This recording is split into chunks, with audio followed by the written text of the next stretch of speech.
पहला सपना है गरीबी बेरोजगारी दोनों खत्म हो इस देश से, क्योंकि ये मेरे अकेले का सपना नहीं है।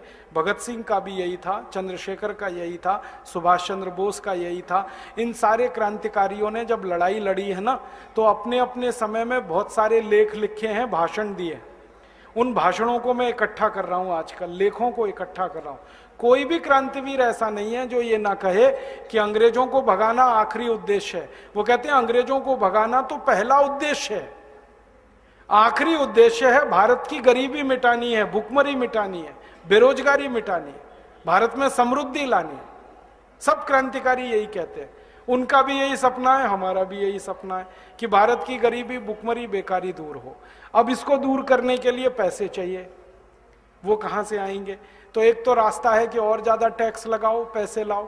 ज्यादा टैक्स लगा के गरीबी ही आती है, समृद्धि नहीं आती। दुनिया में सबसे महान अर्थशास्त्री चाणक्य ने कहा कि जिस राज्य की प्रजा ज्यादा से ज्यादा टैक्स भरती है उस राज्य के लोग भिखारी हो जाते हैं। इसलिए टैक्स तो कम से कम ही होना चाहिए। तो ज्यादा टैक्स लगा के पैसे लाना ये तो मूर्खता का काम है। तो फिर पैसे कहां से लाएं विकास करने के लिए? तो हमने लक्ष्य तय किया है कि नेताओं ने जो लूट कर काला धन विदेशों में जमा किया है, इसको वापस लाकर इससे विकास करना है देश का। और ये लूट का धन 258 लाख करोड़ है, कोई मामूली रकम नहीं है। इसको वापस लाके विकास करना है। आप बोलेंगे ये कैसे आएगा? इसको वापस लाने के 4 रास्ते हैं। पहला रास्ता है कि जिन विदेशी बैंकों में यह धन जमा है, उन बैंकों में यह धन निजी संपत्ति के रूप में जमा है। व्यक्तिगत संपत्ति, किसी नेता की, किसी अधिकारी की व्यक्तिगत संपत्ति, निजी संपत्ति। अगर हम इस धन को राष्ट्र की संपत्ति घोषित करा सकें तो ये धन किसी भी बैंक में जमा नहीं हो सकता, ये वापस आएगा भारत में। क्योंकि अंतर्राष्ट्रीय बैंकिंग व्यवस्था का एक नियम है, किसी भी देश की राष्ट्रीय संपत्ति उसी देश में जमा होती है वो जिस देश की होती है, दूसरे देश में जमा नहीं हो सकती। तो अब तक जो जमा है वो निजी संपत्ति है, हम इसको राष्ट्र की संपत्ति बना दें तो ये वापस आएगा।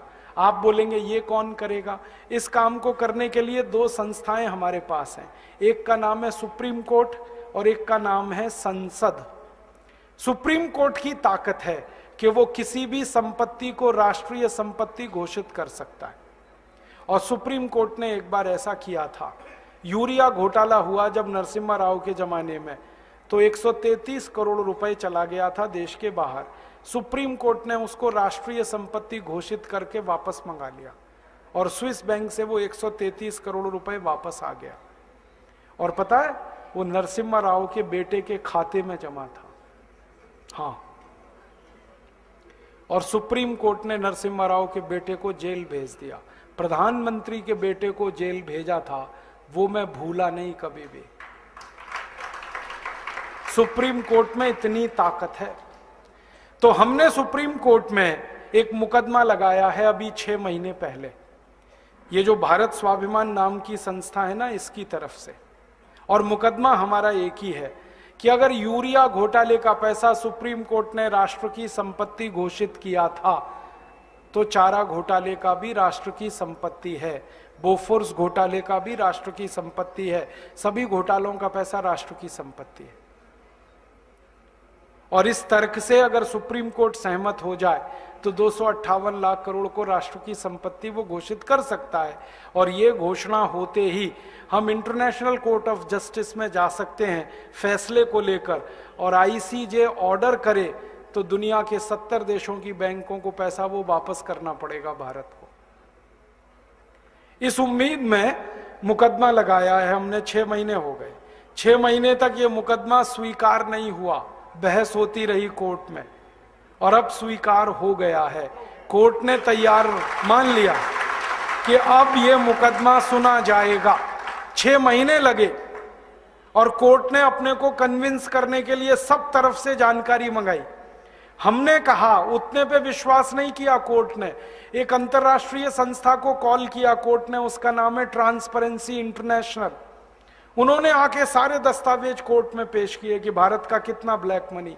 फिर और एक संस्था को कॉल किया कोर्ट ने, उनका नाम है टैक्स जस्टिस नेटवर्क, उनको बुलाया, उन्होंने दस्तावेज दिए। फिर भारत के तमाम बड़े अधिकारियों को बुलाया कोर्ट ने, एनफोर्समेंट डायरेक्टरेट के, पूछा कि आपको मालूम है विदेशी बैंकों में खाते हैं? उन्होंने कहा हाँ खाते हैं। फिर सीबीआई वालों को बुलाया। जब सब तरफ से कोर्ट कन्विंस हुआ तो कोर्ट ने मुकदमा स्वीकार कर लिया। अब कोर्ट ने नोटिस दिया है सरकार को, और सरकार को पूछा है कि ये 258 लाख करोड़ किस किस का है, जल्दी से कोर्ट को बताया जाए। अब सरकार की हालत थोड़ी खराब है, क्योंकि जिनका पैसा है वो ही सरकार चला रहे। तो सरकार ने कोर्ट में टालम टोल करना शुरू किया है। ये टालम टोल वो थोड़े दिन करने वाले हैं, ये हमें मालूम है, क्योंकि वो बताएंगे नहीं कभी भी। तो हम सुप्रीम कोर्ट को एक दिन एक बात कहेंगे कि टालम टोल 6 महीने, साल भर, 1.5 साल, 2 साल, 3 साल, कितनी?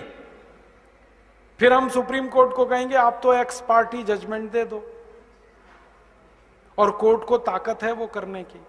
और हम कोर्ट को कहेंगे ये नहीं बता रहे किसका पैसा है, आप तो ये कह दो जिसका भी पैसा है वो भारत की राष्ट्रीय संपत्ति है, बात खत्म हो गई। और उम्मीद है कि कोर्ट ये फैसला देगा और ये फैसला हुआ तो 258 लाख करोड़ वापस आएगा। दूसरा रास्ता है अपने पास, वो ये कि हम संसद में अगले 4 सालों में एक प्रस्ताव पास कराना चाहते हैं, और वो प्रस्ताव ये है कि 15 अगस्त 1947 के बाद जितना भी धन भारत से बाहर गया वो भारत की राष्ट्रीय संपत्ति है, बस। किसी का नाम नहीं लेना, किसी की बात नहीं कहना। 15 अगस्त 1947 के बाद जितना धन बाहर गया है भारत से हवाला के थ्रू, क्योंकि सब हवाला से ही जाता है, वो भारत की राष्ट्रीय संपत्ति है। संसद प्रस्ताव को पास करे। अब इस प्रस्ताव को रखेगा तो कोई एक सांसद, और वो हमें मिल ही जाएगा अगले 4 साल में। कोई तो माई का लाल मिलेगा, ऐसा तो नहीं है कि सब मर गए। और प्रस्ताव जब रखा जाएगा तब बहस होगी। बहस वाले दिन हम देखेंगे कि कौन कौन इस प्रस्ताव का विरोध कर रहा है। जो विरोध करेगा पक्की बात है खाते उसी के हैं, पैसा उसी का है, और सारा देश देखेगा बेईमान कौन कौन है संसद में। आप तो अपने सांसद पे नजर रखना बस, कि आपका सांसद क्या कह रहा है। हर एक इलाके में मैं घूम घूम के लोगों से एक ही बात कह रहा हूं कि जिस दिन ये प्रस्ताव आएगा टीवी पर बहस आएगी, क्योंकि अब डायरेक्ट टेलीकास्ट होने लगा है। आप अपने सांसद पे नजर रखना वो क्या कर रहा है, आपको पता चल जाएगा वो बेईमान है ईमानदार है। अब संसद में या तो प्रस्ताव गिरेगा या पास होगा। गिरेगा तो विरोध करने वाले सांसद ज्यादा चाहिए, तो सारा देश देखेगा बेईमान और हरामी कौन कौन है इस देश में। और या सांसद डर के मारे विरोध नहीं करेंगे तो झटके में प्रस्ताव पास हो जाएगा, और प्रस्ताव पास हुआ तो कानून बनेगा। अपने दोनों हाथ में लड्डू है, हमें कुछ खोना ही नहीं है, जो है पाना है। तो या तो बेईमानों को एक्सपोज करेंगे पूरे देश में, और घूम घूम कर कहेंगे कि ऐसे हरामी और बेईमानों को दोबारा चुनकर मत भेजो, जो विदेशी पैसे को वापस लाना ही नहीं चाहते, जो देश को अमीर होने ही नहीं देना चाहते, जो गरीबी मिटने ही नहीं देना चाहते इस देश की।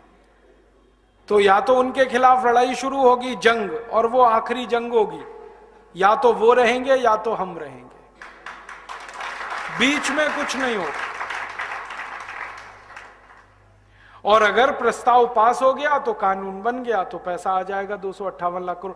तीसरा और रास्ता है अपने पास, हम इस पूरे 258 लाख करोड़ का ब्यौरा लेकर इंटरनेशनल कोर्ट ऑफ जस्टिस में जा सकते हैं और दुनिया के 70 देशों के खिलाफ प्रतिबंध लगवा सकते हैं। अमेरिका ने अभी ऐसा किया। आपको मालूम है अमेरिका में भी भ्रष्टाचार है, वहां के भी लूटखोर नेता हैं, उन्होंने भी स्विस बैंक में खाते खोल रखे थे। बराक ओबामा ने अभी एक झटके में वो सब ठीक किया है। उसने कानून बनवाया पहले अपने देश में, और वो कानून से पैसा ले आया। स्विस बैंक से 780 अरब डॉलर लाया निकाल के बराक ओबामा, और उसने अपनी इंडस्ट्री में लगा दिया वो पैसा। और अमेरिका के 19,780 खाते बंद कराए उसने। तो ये बराक ओबामा अगर कर सकता है तो भारत भी कर सकता है। बस अंतर इतना है कि अमेरिका को बराक ओबामा मिल गया है, भारत को एक बराक ओबामा की तलाश है। अगले 4-5 साल में मिलेगा, कोई ना कोई तो निकलेगा। भारत माता वीर विहीन नहीं है, निपूती नहीं है, बांझ नहीं है। जब जरूरत पड़ती है इस माता ने बड़े बड़े लाल पैदा किए हैं देश की समस्याओं का समाधान करने। आगे भी होगा, इसका विश्वास है हम। और ये काम हम बराक ओबामा की तरफ से भी कर सकते। बराक ओबामा ने अभी एक बहुत रोचक बात कही। हमारे प्रधानमंत्री गए थे अमेरिका, अभी मालूम है मनमोहन सिंह अमेरिका गए। बराक ओबामा ने मनमोहन सिंह को ऑफर किया, देखो मैंने स्विस बैंक से पैसे निकाल लिए, आपको निकलवाने? ऐसे ही बोला उसने, आपको निकलवाने, मैं मदद करता हूं आपकी। तो मनमोहन सिंह की ऊपर की सांस ऊपर, नीचे की नीचे,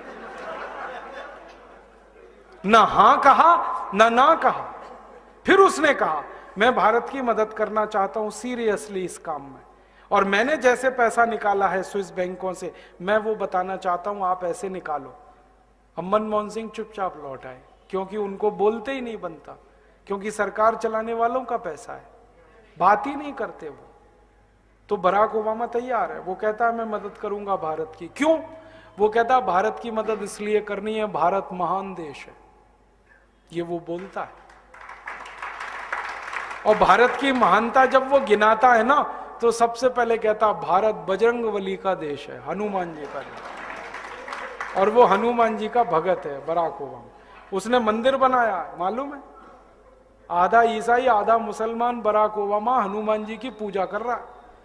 जब वो चुनाव लड़ रहा था तो उसने बजरंगबली का मंदिर बनाया, जयपुर से मूर्ति मंगाई थी, स्थापित कराई। और पहला राष्ट्रपति है अमेरिका में जिसने दिवाली मनाई अभी। हाँ, दिवाली को हनुमान जी की पूजा होती है ना, उसने की वहां, पंडित जी को बुलाया उसने। और वो कहता भारत महान देश है क्योंकि महात्मा गांधी का देश है। वो महात्मा गांधी को गुरु मानता है अपना। उसके घर में एक ही फोटो है, वो महात्मा गांधी की। वो कहता है इसलिए मैं भारत की मदद करना चाहता हूं। अब भारत सरकार ही तैयार नहीं है मदद लेने के लिए। तो ये अपने पास और एक रास्ता है। तो अपने पास 4 रास्ते हैं। एक चौथा रास्ता है कि हम खुद चाहें तो स्विट्जरलैंड से दादागिरी करके ये पैसा ला सकते हैं। स्विट्जरलैंड के पास ना आर्मी है, ना एयरफोर्स है, ना नेवल फोर्स है, छोटा सा देश है। हाँ, जनसंख्या भी इतनी कम है जितनी तो हमारे एक जिले में है, उतनी तो स्विट्जरलैंड पूरे देश में नहीं। मैं तो मजाक में कभी कभी ये कहता हूं कि सारे भारतवासी, माफ करना ये कहने के लिए, इकट्ठे होके पेशाब कर देंगे तो स्विट्जरलैंड बह जाएगा।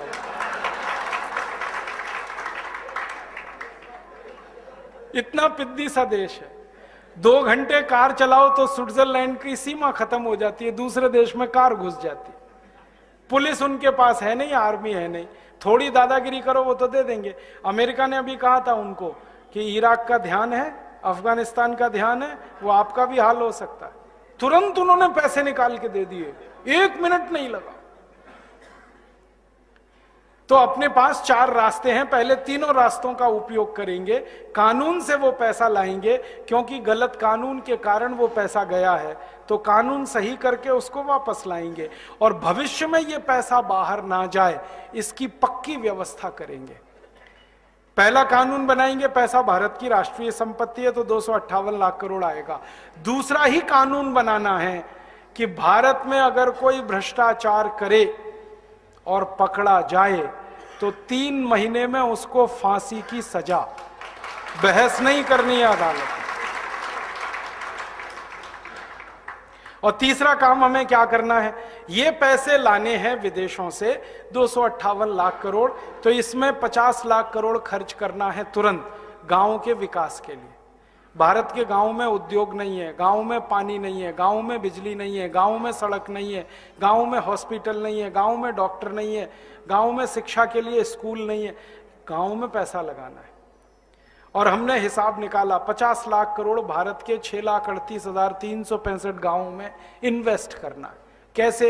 एक तो उद्योगों में 100 उद्योग हर गांव में हम लगा सकते हैं। कपास होती है 4 लाख गांव में, हर गांव में कपास होती है, तो खादी बनाने का काम हो सकता है, सूत बना सकते हैं, चरखा चला सकते हैं, खादी बन सकता है। 15 करोड़ लोगों को इसमें रोजगार मिलता है। लगभग भारत के 4 लाख गांवों में गन्ना होता है, जहां गन्ना होता है वहां गुड़ बना सकते हैं। चीनी तो नहीं बनवानी, गुड़ बनवाना है, और गुड़ की डिमांड पूरी दुनिया में है। आपको हैरानी होगी, दुनिया के देश 150 रुपए किलो गुड़ खरीदने को तैयार हैं, मिलता नहीं किसी को। आप पूछोगे क्यों? चीनी से ज्यादा खतरनाक पूरी दुनिया में कोई वस्तु नहीं बनती।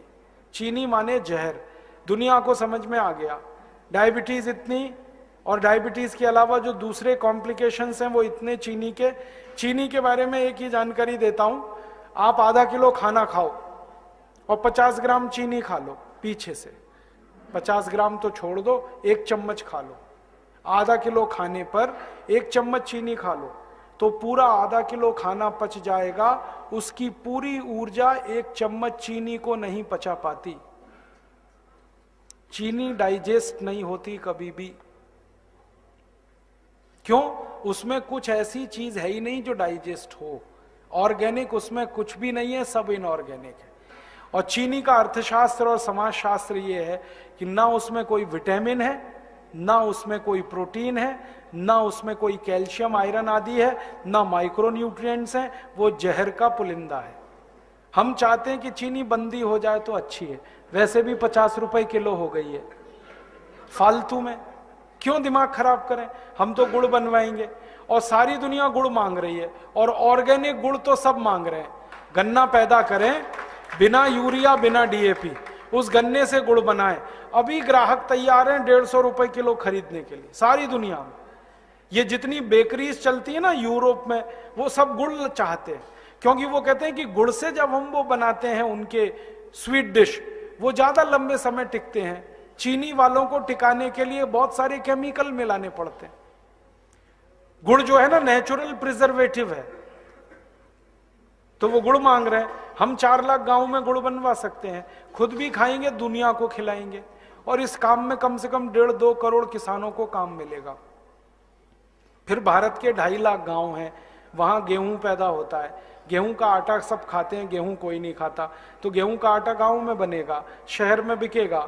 गेहूं 11 रुपए किलो है, आटा 26 रुपए किलो बिकेगा, तो गेहूं का आटा बिकवाएंगे, गांव गांव बनवाएंगे, चक्की चलवाएंगे, चक्की में आटा बनेगा। ये जो धीमे धीमे चक्की चला के आटा बनता है ना, इसी की पौष्टिकता है। तेजी से जो मशीन में आटा पिसता है वो कुछ भी दम वाला नहीं है। इसी आटे में क्वालिटी है जो धीमे धीमे, और पुराने जमाने में हमारे घरों में वही आटा खाया जाता था, हम बीमार नहीं पड़े जल्दी। अब चक्की का आटा है, गड़बड़ी यहां पर है। और ऐसे ही भारत के 2.5-3 लाख गांव में आम पैदा होता है। आम का अचार, आम का मुरब्बा, आम का पापड़, आम की बड़ी, सब कुछ बन के बाजार में बिकेगा।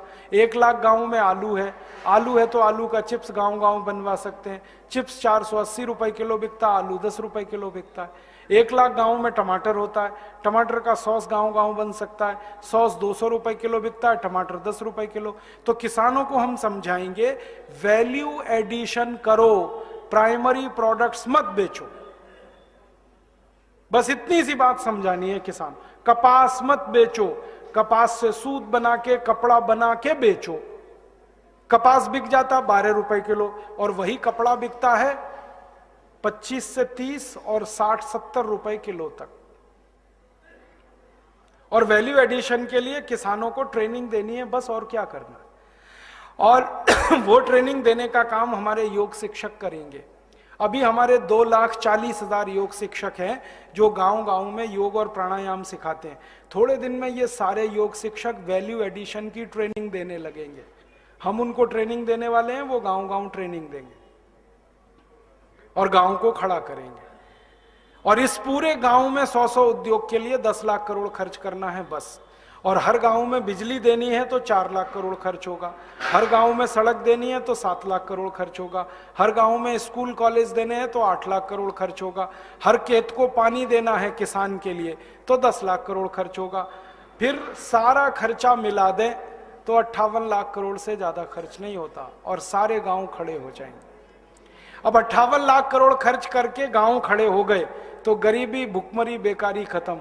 क्योंकि हमने 100 उद्योगों का हिसाब निकाला, 6,38,365 गांवों में 100 उद्योग अगर हो गए तो कम से कम 64 करोड़ लोगों को काम मिल जाएगा। तो सारी बेकारी खत्म, बेकारी खत्म तो गरीबी खत्म। फिर क्या करें? 200 लाख करोड़ बच गया, उसको बैंक में जमा करेंगे फिक्स डिपॉजिट में भारत माता के नाम से, तो उसका हर साल का ब्याज आएगा वो 20 लाख करोड़ है। और साल का ब्याज अगर 20 लाख करोड़ आएगा तो टैक्स लेने की किसी को जरूरत ही नहीं है इस देश में, सारे टैक्स खत्म कर सकते।